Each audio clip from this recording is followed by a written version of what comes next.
everybody, welcome back to episode 16 of Indie Game Dev Report.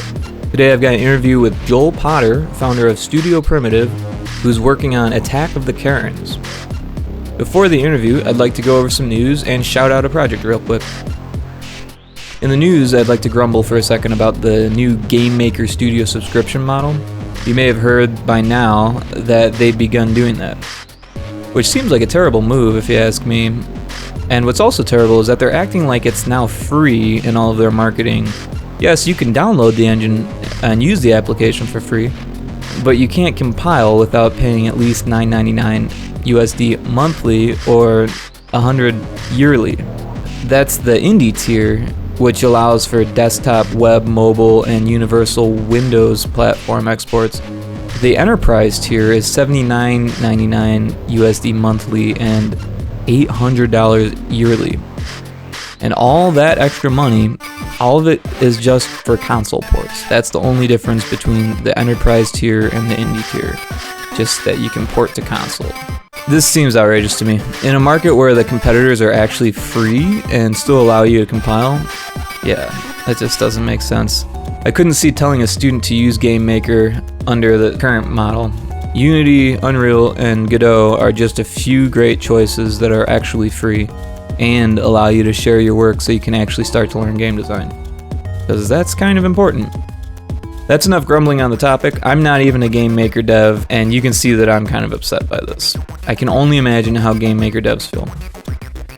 Also in the news, you may have heard that a few of Unity's own developers spoke out to the press about their growing concern for some of the contract work Unity does for different government agencies. On the Unity website, they make it seem like a lot of the past work was for training and simulation, but XR and AR combined with machine learning and AI is a pretty great combination for this type of work, and I can see both perspectives here. I'm sure Unity would love to make more money for its shareholders, while the people who work there would like to know more about their employers' hidden agendas. And also, I think Unity's users, like myself, have the right to know what they're supporting when they're supporting Unity. I, for one, really hope to see more transparency come from this, but I'm also kind of doubtful of any positive change here. This information might affect the buying of Unity stock, while also causing devs like myself who currently use Unity to start looking for other options like Unreal or Godot. I've had a feeling that this whole Unity IPO thing might hurt the engine a lot more than it helps. Seeing that the Unity IPO is one of the best performing stocks of 2020, I'm a little worried that this is just the tip of the iceberg.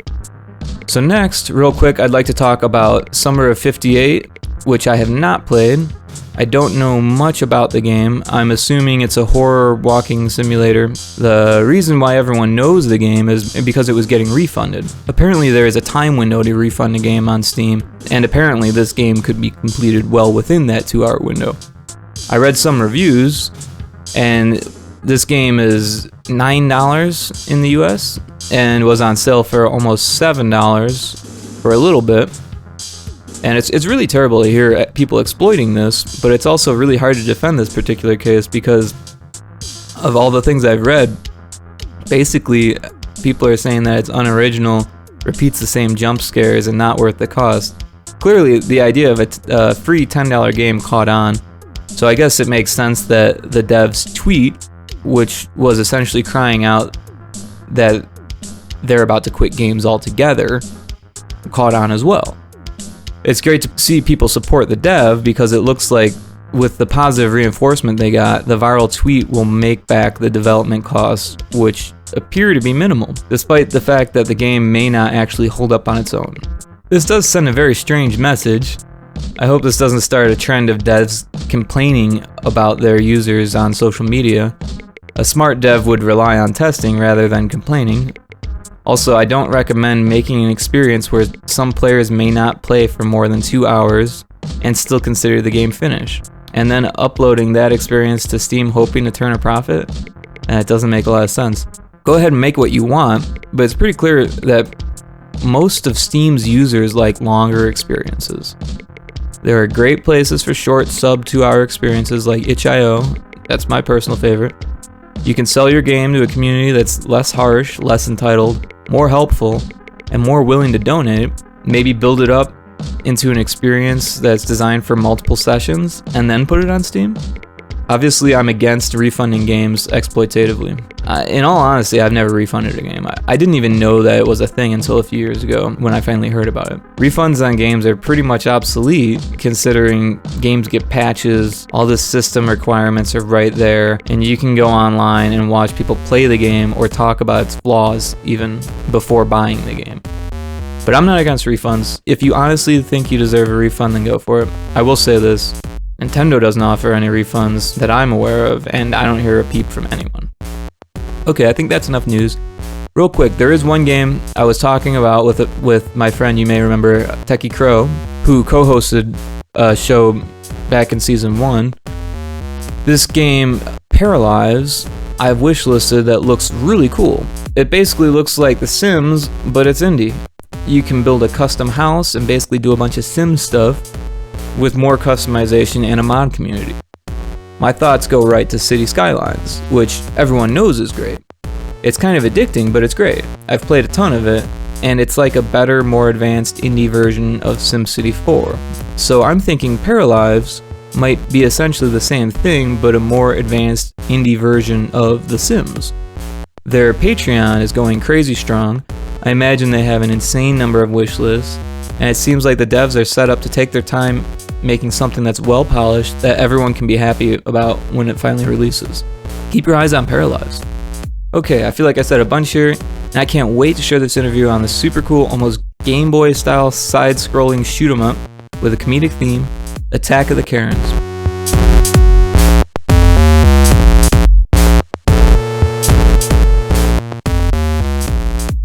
Hey everybody, I've got a great interview guest today. I've got Joel from Studio Primitive. Joel, would you like to introduce yourself a little bit?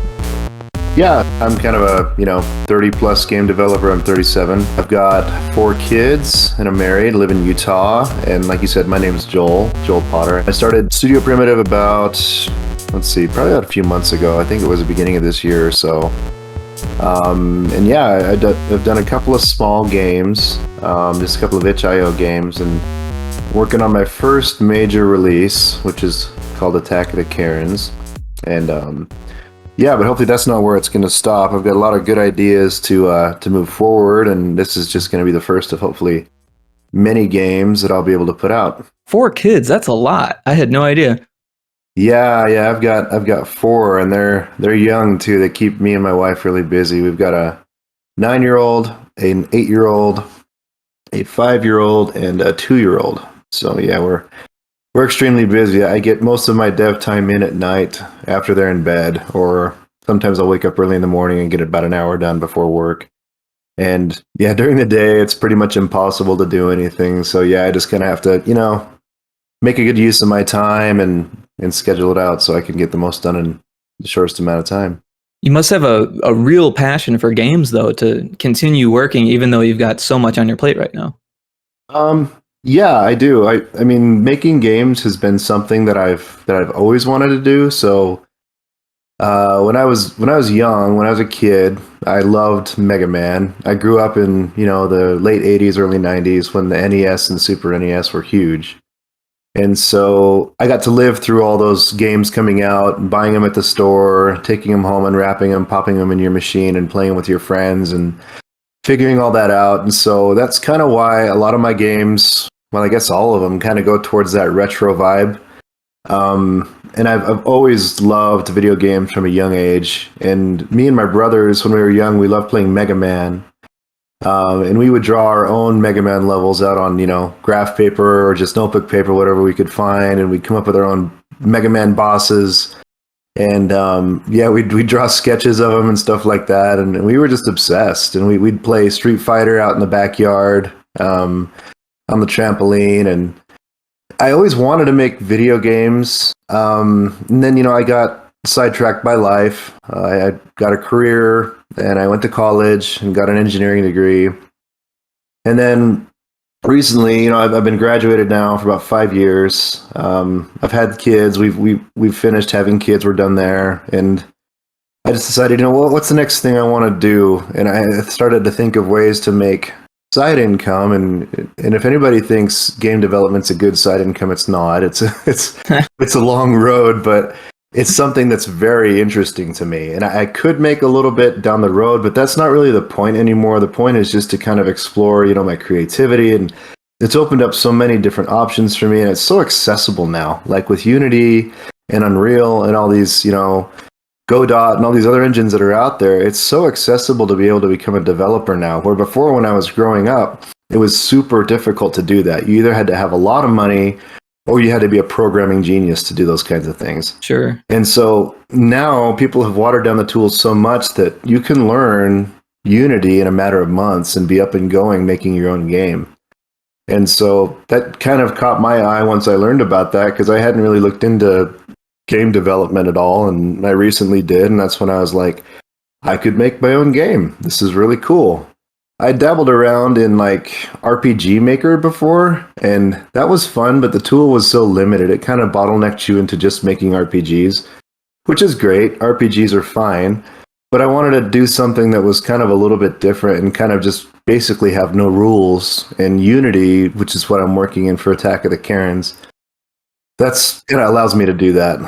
Now, I don't mean to cut you off, but this is a recurring theme now where a dev is either starting with RPG Maker and moving on to Unity, or starting with RPG Maker and just staying with RPG Maker. The last 3 interviews have the devs have some RPG Maker understanding. So that's that. I think that's interesting. I'm sorry, I didn't mean to bring that up, but Oh no, you're good. Yeah, and that's kind of how it played out for me. So RPG Maker came into the picture for me probably about 9 years ago. I dabbled in it a little bit. It was an older version back then.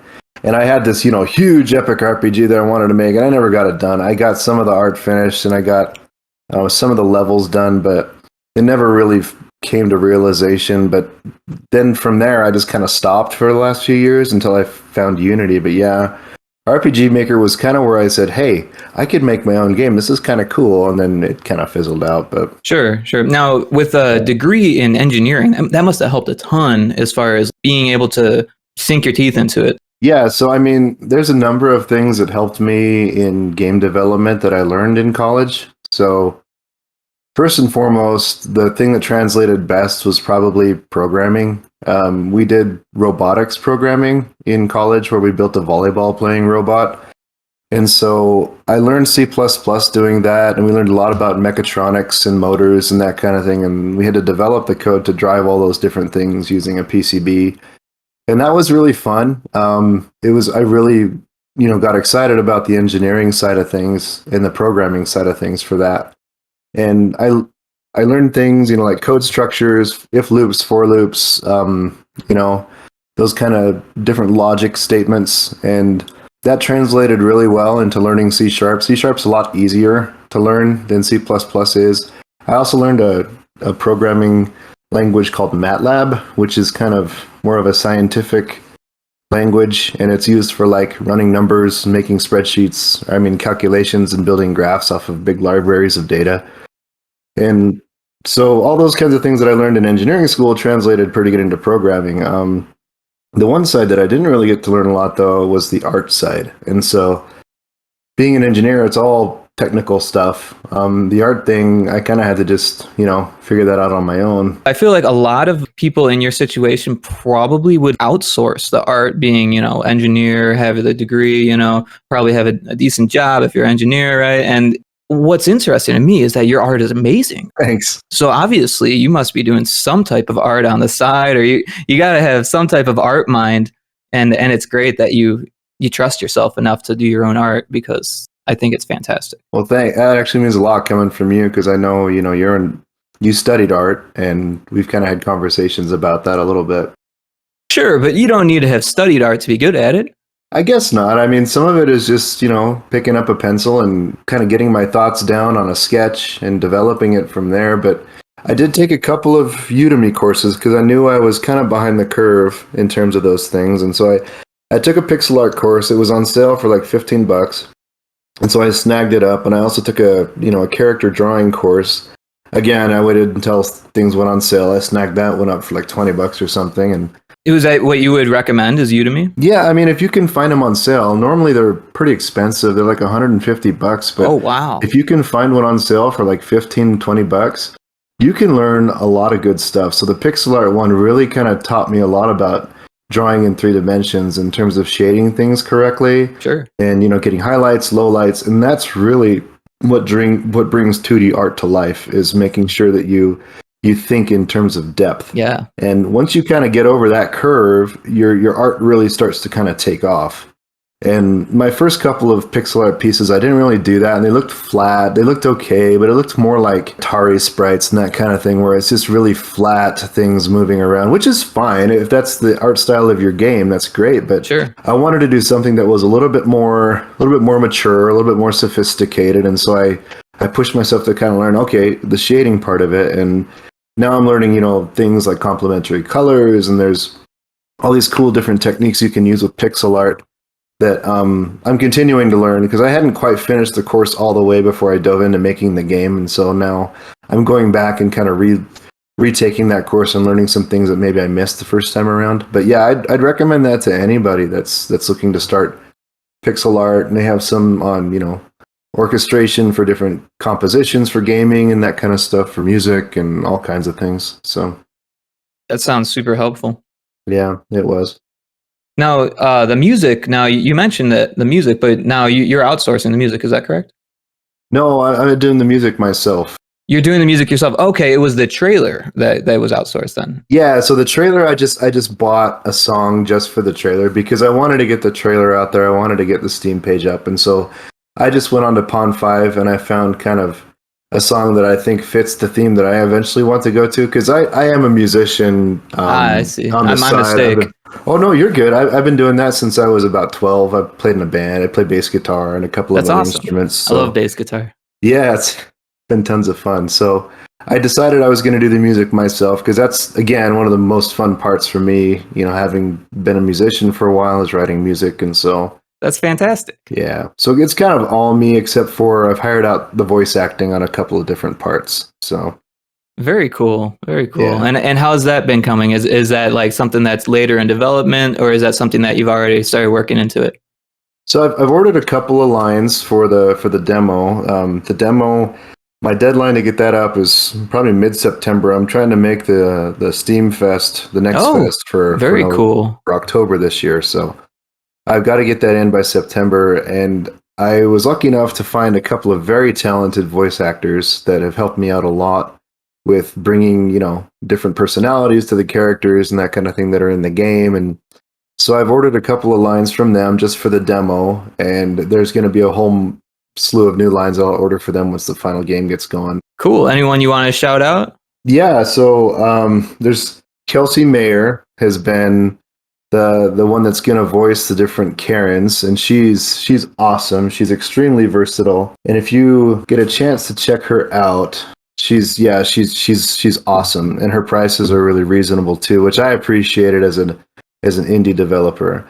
That's great. And the other voice actor that I'm working with is Abby Michaels. She's voicing the character of, her name's Amanda in the game. She's kind of a character that helps you and guides you through the different missions. She helps kind of analyze bosses and clue you in as to weak points. Okay. And that kind of thing. So kind of like Navi. Yeah, kind of like Navi. Less annoying. And so she'll kind of pop up on like your comms and kind of tell you, kind of suggest maybe some things you could do to take down a boss, or kind of warn you if your health is getting low, something like that. And so, well, that sounds like a fun role. Yeah, and so does the Karens too. Yeah, the Karens. I think Kelsey is super excited to do the Karens. When I emailed her about it, she was just like, "This is amazing! I would love to do this," which I'm flattered by, because she's had some huge roles come her way. She's had some big AAA games hire her on for some voice actor roles, which is awesome for her. That's so cool. She deserves it. She works really hard, and she's super talented. So, and Abby is too. Abby's great. So they're both awesome. Well, that's so cool that you've got some talent, working with you on this. Yeah, and they've been a pleasure to work with. They turn their stuff around really quick, and so I can't recommend them enough. If anybody out there is listening, needs voice actor support, try those two. They're great. I'm sure they appreciate that. Yeah. So what else is in the works for Attack of the Karens? Well, like I said, we're getting ready to put up the demo for Next Fest. That's kind of my big push right now. I have been released an earlier version to our testers on the Discord, which went really well. I got to play that. Yeah. And I played it again recently. Okay, yeah, I really appreciate your feedback and everybody else that had a chance to try it. I'm going to put out another alpha to you guys here shortly, once I get around to kind of building the game. A lot has changed. There's a lot of new features, a lot of new content for this next build that's coming out. And so I hope to get that out here in the next little bit by the end of the month so you guys can have a chance to test it and get any feedback back to me before we have to put the demo up in the middle of September. And so that's kind of my next big push, is getting that done. Sure. And then, it's just after the next fest, it's just now I'll have a public demo ready and I can reach out to streamers, I can reach out to content creators and start really marketing and promoting the game and getting some eyes on it, hopefully, and getting some more exposure. Up to now, it's been pretty limited because I've been so focused on developing the demo and getting things ready for that. I haven't put a lot of time into marketing. I'll put in the occasional tweet out or something like that, but I really haven't reached out to anybody to promote the game or get it on their streams. And so I'm looking forward to the impact having that demo available for streamers will have on getting eyes on the game and getting some exposure. So. Oh yeah, I mean, marketing can be a job in itself sometimes. Yeah, absolutely. But this development process is going extremely quick. So I imagine it's pretty smooth for you then. Yeah, I mean, I'm still learning, and I'm still pretty new to Unity and learning all the different features. And of course, the art is still new to me, so it takes me a little bit of time to get to the point where I want it to be. But I think that's why it's so surprising, because here we are not even a year later and we're talking about a demo for Steam. Yeah, and I mean, maybe I'm pushing a little bit too early. It's my first game. I hope that the demo is what people are expecting it to be.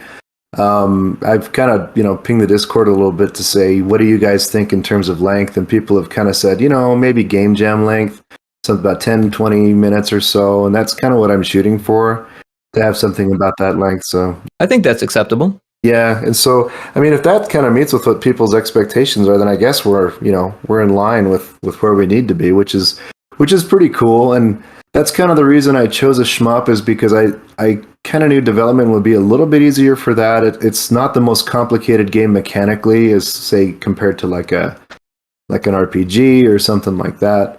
It's a little bit more easy to develop the AI and the different systems that you need to make it run the way you want it to. So, and also I'm trying to limit my scope too. Having only 4 major bosses, each with a couple of levels, kind of makes it a smaller game, which is something I knew I wanted to do going into this first game, because I don't want to overscope the project and take 5 or 6 years to put it out. That's just not something I want to do. That's very wise. Yeah. Yeah. No, I think that's awesome. I think there's a lot of takeaways from that developers listening can understand or relate to. And I mean, a lot of times it's hard to just stop yourself from trying new things, or the feature creep, scope, and it's hard to kill your babies. I mean, but you seem to be doing great at it. That must be the engineering degree.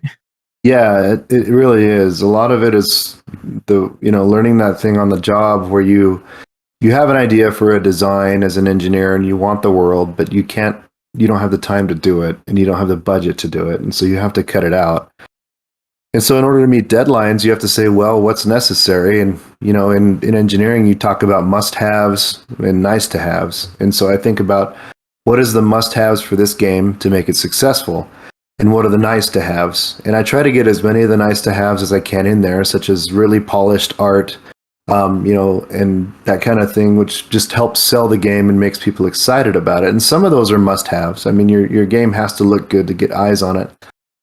But there's also some things that you can maybe pull out to save time. I had a lot of different ideas at the first of the game where I wanted to have 8 different Carrot bosses, and I wanted to have all these different levels, and I wanted to have multiple ships that you could select from, and I wanted to have all these different things, but it just didn't make sense in terms of it being my first game, and I wasn't sure how popular it would be because I don't have that big of a following yet, and I didn't want to, just totally kill myself over this first project when I wasn't quite sure how successful it would be. I've got a lot of huge ideas, which I'm saving for games down the road. Once my skills are a little bit better, and once I've kind of got more of an audience that I can show those things to. But for Karen's, this is really my first. It's really a learning experience for me. It's really a learning experience for me in how to sell a game, how to market a game, how to develop a game, and how to release something on Steam. Because itch.io games, they teach you a little bit. They teach you the course of like how to start, finish, and end a project and get it launched, and do all the necessary work you need to make a full and complete game. But it doesn't teach you the marketing side, and it doesn't teach you the Steam side, which Steam is kind of its own beast, and understanding how to build wish lists and how to get attention on there. And now with these Steam Next Fests, how to navigate that kind of thing. And so I'm learning a lot about that. And so I'm kind of glad that I pushed my scope to be a little bit smaller. And it's still going to take me time. I mean, we're talking, 2022 before this thing sees the light of day, probably middle to end of 2022. It's true. And so it does take a little bit of time because I want it to be a quality product. I don't want it to be just something that I just, slap together and put out there. I want to put my heart and soul into it, because that's what I want to do with these games. Like I said, I've been passionate about this since I was a kid, and I don't want to waste this opportunity. And players appreciate that, so they want you to take the time. They don't want it to just be out quickly. They want it to be fun and good. Yeah, and I think that's why people are, drawn to indie games, is because indies do put their heart and soul into the game. It's their passion, and they have a message. They have this feeling they want you to have when you play the game, and that's what I'm doing. I want people to play it and go, wow, that was pretty cool. I love the art. I love the way it felt. It was really fun to play. It was nice and juicy. I loved it. Yeah, and you're doing a great job so far. And all of this information is just amazing. Could we go into some of the stuff that you've kind of like pulled back on the scope? I think that's super interesting. Like, for instance, how many colors are in the color palette? Yeah, we could go into that for a while. So I started off only with 4. I was gonna do just a Game Boy style palette, and palettes is something that I'm still kind of wrapping my head around. I don't know how to really create a good palette, and so I lean on others that have kind of put palettes up to kind of use for projects, and I pulled one off of the internet, and I used a 4-color Game Boy style palette, and that's where I started. And the problem was a lot of the visibility of the threats in the game was not apparent. Like, people couldn't tell where bullets were. I kind of reached out to Reddit on the shmup subreddit, and I kind of put out some screenshots and some GIFs. I said, what do you guys think? Give me your honest opinions. And they liked it, but they said, God, I can't even see the threats. I don't even notice the lasers. I don't notice the bullets or anything. And so I had to expand it to include the purple side of the palette. So I used complementary colors. I had this kind of green Game Boy palette, and I matched those up with matching complementary colors for each shade of that palette, and I came up with 4 more colors to use. So 8 colors total? Yeah, I guess it's kind of 3 colors of green, 3 colors of this purple color, and also white, and kind of a close to black color. So yeah, so 8 colors. Well, that's super interesting and also very creative. And it's actually brought a lot of life to the game, because now I can kind of say, okay, the purples is kind of more the Karen color. That's kind of a more threatening color. I use that for their skin and for their body tones. And the greens are kind of more of a background color. It's the color of the ship, and also the explosions are a purple color. The bullets are a purple color, so you can tell them apart from the ship and from the backgrounds. And so it's been super useful, and it also it's a lot more eye-popping now, because instead of just having one shade of color, you have complementary colors, which is always pleasing to the eye. And so the screenshots look a lot better, the GIFs look a lot better, the trailer looks better, and yeah, it was a good move all around. It's interesting.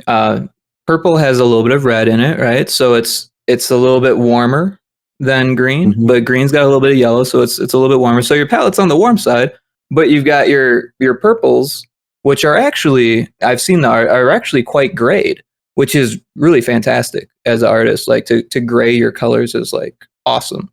But what I'm getting at is that you're basically creating a light and shadow, which is fantastic.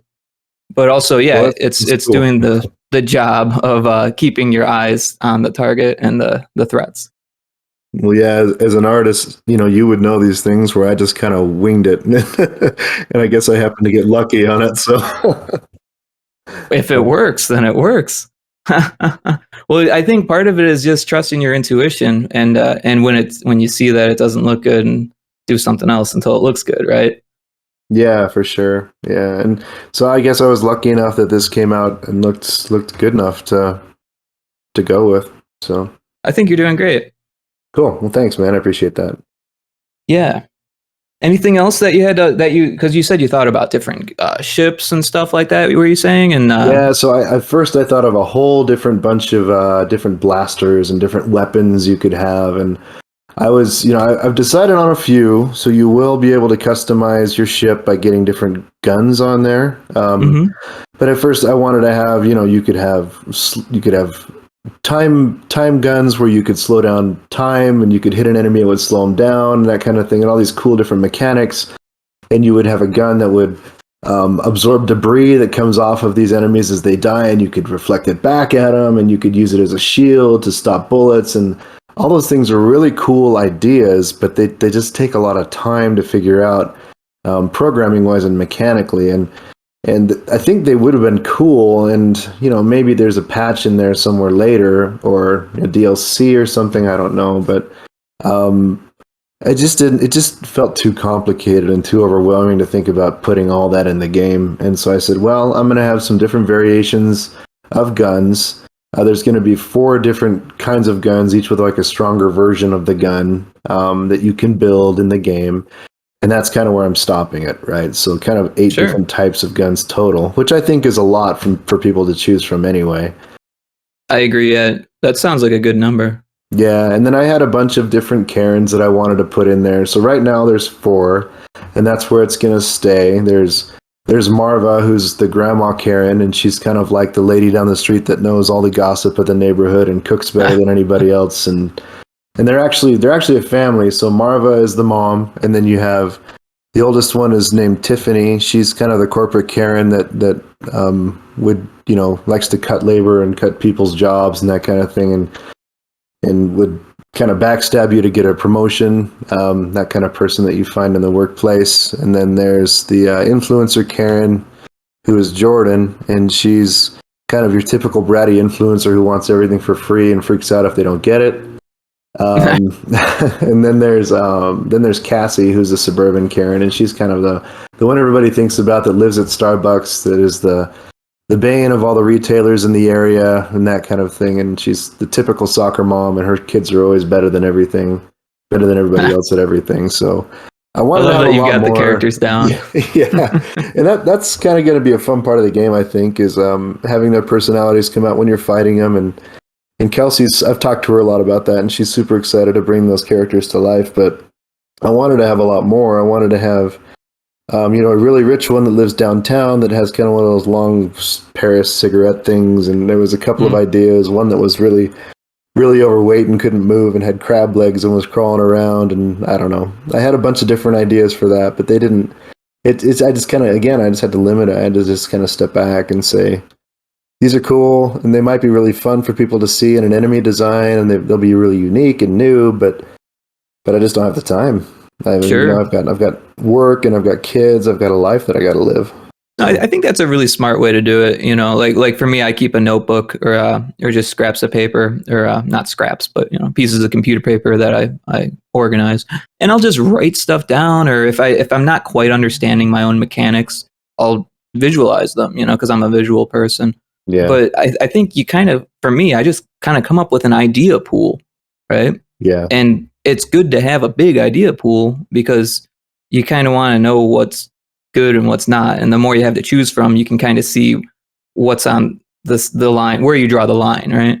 Yeah, and it's also really helpful that with that idea pool, you somehow have to sketch out how much work it's going to take to get all those ideas created, right? So you kind of pick the ones that you really, really want to have and that are essential to the game, and the ones that you think might be nice to have in there, and you list all those, and then you list all the features that you want to be in those different mechanics as well. And you kind of get a whole spreadsheet of different punch items that you have to do to finish this game, and you say, am I capable of doing all this stuff? And you get as specific as you can in different tasks and things that you have to do. And you say, does this fit within the time I want to finish this game? And that's kind of what I did with Karen's. Is I multiplied everything out by how much time it would take, and all the features I wanted to include. And And eventually I I bit love off that. on a scope and I said, yeah, this looks like it's manageable. It's going to be tough. It's going to take a while, but it's manageable. And I think I can do it within the space of, 18 months or 2 years or whatever it's going to end up taking me.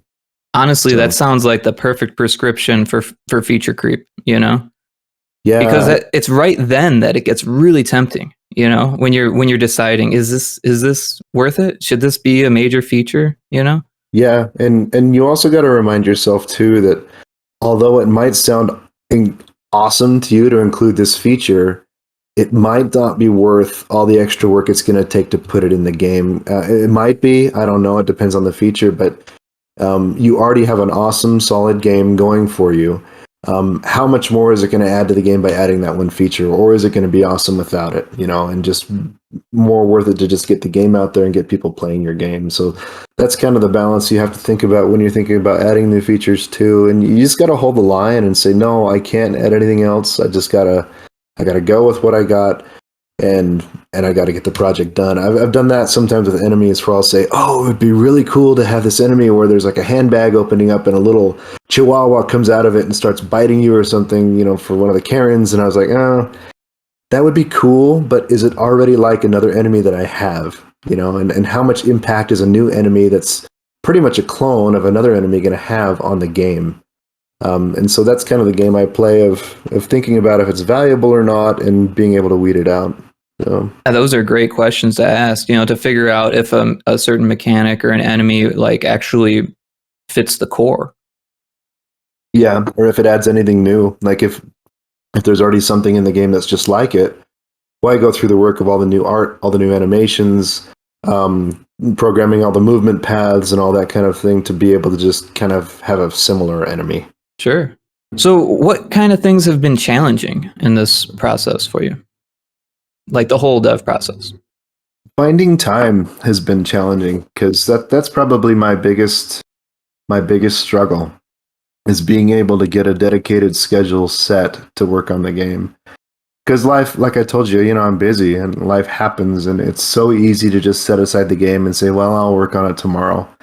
Or I'll work on it next week, or I need a break, and so I'm just going to set it down. And sometimes I do need to do that because my family comes first, and you have to put them ahead of the game. So that's been my challenge is finding time to do it. Another one has been probably the marketing side of things. I didn't understand how much it took to actually get people to look at your game at first. It's a little outrageous. Yeah, I honestly thought that it was going to be pretty easy to get people to see my game. Then I realized how many people are actually making games these days, and it's incredibly difficult to get people to notice your game, even to take a look at it. You can be on Twitter and people literally scroll through your game like it's nothing, and they don't even take a second look. And it's really got to be eye-popping. It's got to catch their eye right away within the first few seconds for them to even have an interest in it. And I'm lucky enough to where I've gotten to know people like you who've kind of given some attention to the game and want to kind of learn more about it. But it's been hard to do that. That's been probably the most difficult thing is getting people to see the game. Yeah, I mean, I'm a small fry, so I can only help so much. But I'm in the same boat, trying to find other small fries to help me out because the big people won't listen. It's just there's too many of us sometimes. And I think that's how it's done. You band together with the people that are willing to take a look at your game, and you support them, and you have this mutual support system going on with you and other indie developers, and you lift each other up and promote each other's stuff. And eventually, if you're loud enough, somebody's got to see, and somebody's got to take an interest in your game. And so that's kind of what I'm banking on right now is building relationships with people in the community, people in the shmup community, and some streamers that I've gotten to know through this whole process that have been really kind to me that have said, yeah, we'll put your game on stream once it's ready. And so I've been able to get some commitments there, and that's kind of really what it's all about is just finding the right channels to be able to get to the right people that want to see your game. Yeah, we had a previous guest a while back. It was Jess from Indie Imprint who said a raising tide raises all ships, I think, something like that, right? I kind of screwed that up. Yeah. But that's the thing. That makes sense. If a rising tide raises all ships, right? Because if everyone's looking at indie games now, which is becoming a thing, indie games are becoming a trend. Not just making them, but playing them. And part of that is because the AAA games are looking worse and worse every year. And the other part is that there's a lot of indies out here, right? So we're actually taking up the visual space. It's impossible not to see us. So that's kind of the reason why we get overlooked sometimes. But it's easy to get disheartened, but there's always someone out there who, I mean, if you're really working on your game and you're really, doing all the things I know you are doing and all the things I'm doing, and most of our listeners out there are doing this, taking care of your game, making sure that it's good, someone out there is going to love it. It's going to be just right for them. Yeah, and it's important to understand that there's only so big of a pie, and that pie can only be cut into so many slices, and you can only have so much of it, right? And so you can't expect the whole world when you decide to make an indie game, is what I'm saying. And you might have a hook, you might have a really cool art style that people will just be drawn to, and you'll be massively successful. Those cases are few and far between, but you need to expect what's real for your game, and you need to not expect the world for it. It's true. And I think if you do that, if you kind of humble your expectations a little bit and you kind of focus on the passion and the art and the fun of developing an indie game and getting people to actually play it and try it, I think you'll be a lot better off than if you come into this with dollar signs in your eyes, because that's not the right way to approach indie game development. It's really about the passion, and it's about the creativity and about the uniqueness of the game that you can make, and being able to smile while you're at work. Yeah, for sure. I mean, I love my day job. It's stressful. There's things about it I don't like, of course. I think everybody's the same way. And knowing that I can come home that night after my kids are in bed and after I've spent some time with my wife and work on my game, that's exciting to me. And it's not so much now about, the dollars I'm going to make when I finally release Karen's. It's more about, well, what's this cool feature I want to learn and put in the game, and I want to work on this pixel art for the game, and I want to work on this character, and it's really rewarding to build something like that. I agree 100%. Yeah. So anything else that you want to go there? I know you've got an active Discord. You're getting wish lists on Steam, and you've got the demo coming up. Was there anything else we needed to cover? No, I mean, we've got our website, studioprimitive.net. So if you want to take a visit over there, that's got, kind of a lot of the information about the game. You can join the mailing list there, which I try to get that out about once a month. And the mailing list I treat a little bit different than the Discord. The Discord is kind of just a place where I dump in progress stuff, and we talk about different ideas for the game, and we kind of do testing releases through the Discord. But on the email list, I'm kind of a little more personal. It's kind of more about my indie game dev journey and the things I'm learning and experiencing day to day throughout, what I do. And I try to get email out about once a month. And I kind of missed July's. I got to get August's out. But yeah, if you want to join the mailing list, I'd love to have you on there. Check it out. Sometimes, yeah, I'm planning on giving away a couple of free things there for people that support me on that side. And also the Discord, if you guys want to play the game, you can join the Discord. And I'm probably going to open up test releases to everybody on the Discord, just so I can get more eyes on the game. At first I had wanted to keep it just for people that had joined early, and so they'll get this next release too. But after the public demo is open, I'll probably just open it to everybody that's in the Discord can start trying the game and give me feedback on the public demo. So yeah, if anybody out there wants to join the Discord and play the game, that's one option for you. So super fun spot. You can make fun of Karens and or share your Karen stories, right?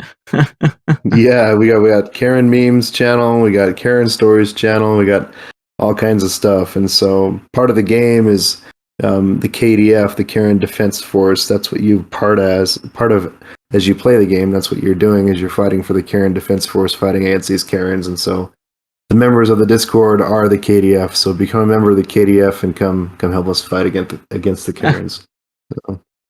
So I just realized we spent this whole time talking about all technical stuff and a little bit about your family, but we didn't really talk about like anything outside of that? What are you watching on Netflix or whatever, you know, or what are you into outside of everything? What do you do when you sit down? Well, usually spend time with my kids. We went on vacation just recently, and that was a lot of fun. Yeah, we went camping, and that was a blast. I love camping. Me and my wife, when the kids are down and I don't want to work on the game or we want to have a night together, we usually watch Frasier. Frasier, wow. So yeah, old school. That's our show right now. I know, yeah, we're all about the '90s sitcoms. So we've been addicted to that show lately, and we're into the Marvel stuff. So we did all the Disney Plus series, and those were awesome. And I'm looking forward to the new movies that are coming out this year. I'm excited that theaters are opening back up again, which is a good thing. Right on. So yeah, we're movie buffs. We like to sit down and watch shows. We like outdoors. We like hiking, swimming, camping, that kind of stuff. And so we live just about an hour from a huge lake that's really fun to go visit and awesome. Go boating and that kind of thing. And so we try to get out there and go to the beach there as much as we can. And yeah, that's pretty much it. And like I said, I like writing music, and so I have a whole nother side of things that I do online called Prince Primitive. We haven't mentioned that at all, because you make synthwave, right? Outside of game dev music? Yeah. I have a couple of albums out on Spotify. So if you look me up under Prince Primitive, you'll see I have 2 releases out now. One was just kind of an experimental album out that I just put together some electronic music with some classic, I guess, black and white era movie quotes that are kind of stuck on those. And so sure.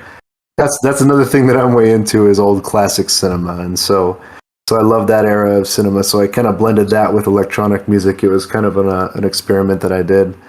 And then I also, after that, I put out an EP that was just kind of straight synthwave stuff. And I love synthwave. That's what I listen to when I develop my games. And so if you have an interest in that, you can check out Prince Primitive on Spotify. Very cool. And now, just a quick question on the side here. Now, I noticed the Primitive moniker. Was that from before the studio, or was that after the studio? That was from before. I came up with Prince Primitive as my artist name for my solo projects on Spotify. And so that's what Studio Primitive came from, was I just basically carried the Primitive over and just put studio in front of it. So it wasn't anything super complicated. I think it's great. I did the same thing. My studio is Wave Games, and I used to just go by Wave. Yeah, there you go. Yep. But it works, you know? Yeah, and I gotta say, I love your game. Your game is really cool. I always you don't gotta say that. Thanks, though. I love seeing the GIFs and stuff. You got a really cool concept about using, a shmup and pinball put together. It's really cool. I appreciate the kind words. You got a cool project on your hands too, man. It's been a lot of fun testing it. Being part of the Discord. It's really fun. I hope a lot of listeners join because it's cool. Yeah, I really hope that it goes in a good direction. Sometimes it's kind of hard to direct your own game because you're in the middle of it and you're not, having another kind of voice saying, hey, this isn't a good idea. And so that's where the Discord comes in. I rely a lot on the Discord to give me direction as to, is the game feeling good? Are these ideas good or not? What should we change? And so that's super helpful to me. Absolutely. Very cool. Well, I want to thank you so much for joining this interview. I know the last time it didn't work out, and I threw a bunch of technical difficulties at you, and you've been a great sport. So I want to thank you for that, and apologize. But this has been so much fun. Thank you. Oh, sure. Yeah, no, it's been great, and no problem about those difficulties. I get it. Sometimes things don't quite work out, but I'm always willing to come back and help you out. So awesome. And when the game is finally released and things are moving on, I'd love to have you back. Sure, yeah, I'd be honored to come back. It'd be awesome. Very cool. Well, everyone, join the Discord, follow on Steam and Wishlist, and check out the website and check out Attack of the Karens. Yeah, please do. All right. Well, have a good one. Joel, talk to you later. Okay, you too, Rick. Thanks.